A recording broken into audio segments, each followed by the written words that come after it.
Well, I have a couple hours this evening and I'd like to cut all of my rafters. And in order to do that without having to do all the math for the rafters, I've done it a different way, and I'm going to show you exactly what I did. First, I went ahead and cut 2 wall ties or collar ties that are the exact width of my building. I got one down here on the ground with a center mark in it. I've got one up in the air already tied off, holding these 2 walls exactly the same distance apart. And the reason I did 2 is because we are 24 feet long. I wanted 2 different spots. I'm going to put one here, which is about 8 feet off this corner.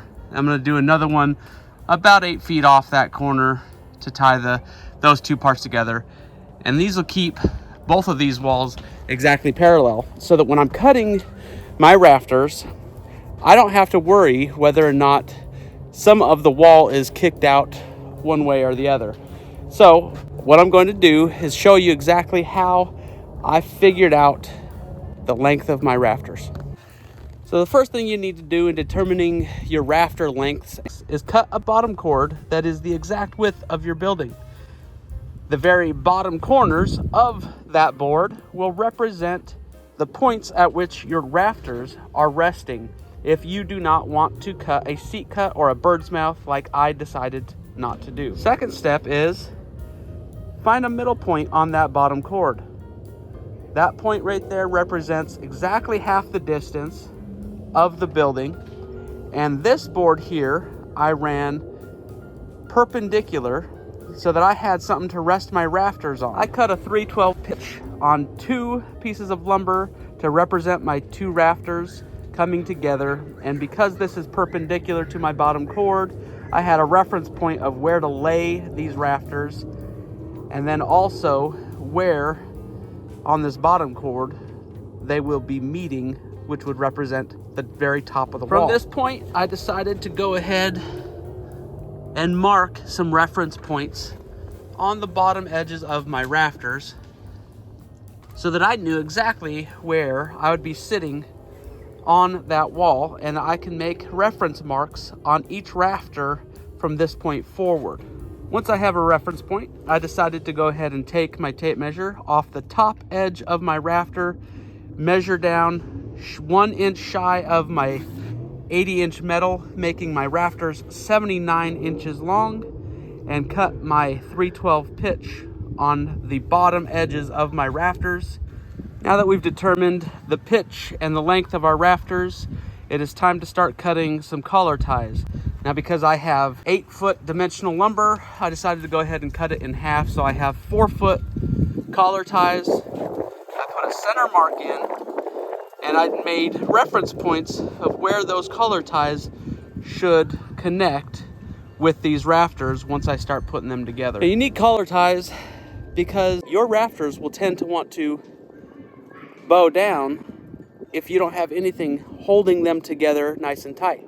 And that is another reason to have a bottom cord tie that would tie your 2 walls together at least every 8 feet, just like that one. Now that I've got my layout and reference points marked on my rafters, it's time to disassemble this pattern rafter and start marking the rest of them so that I can cut the rafters at the same time, put all the same reference points on them so that I could start assembling this roof.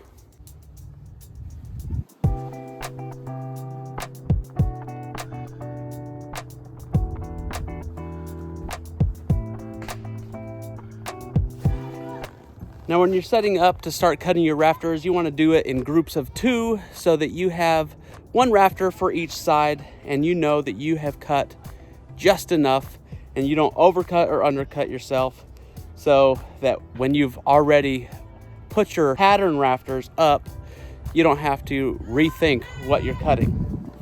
Now, on the top edge of each rafter, I am marking a T to represent the top so that I don't mess it up, because you'll have a 3/12 pitch cut on one end and a 3/12 pitch cut on the other end, and it could get flopped over, and then your crown would be bowing down.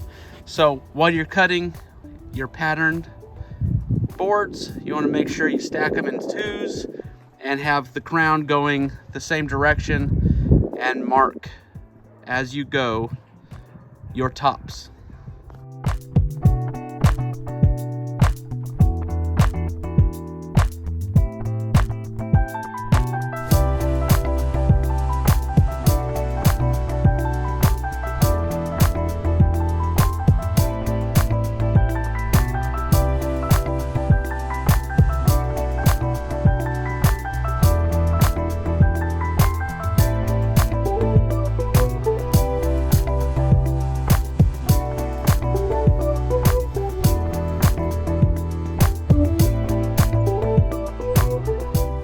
That is it for cutting 22 sets of rafters. I'm gonna hold off on cutting my collar ties until I really think about how many I need, because I do not need 22 sets.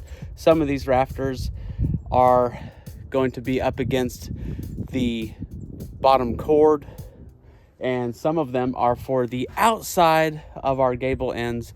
So there's a few of them that I just don't need collar ties for. So I'll wait to count those up and cut those the next time I am out here working, ready to assemble this roof.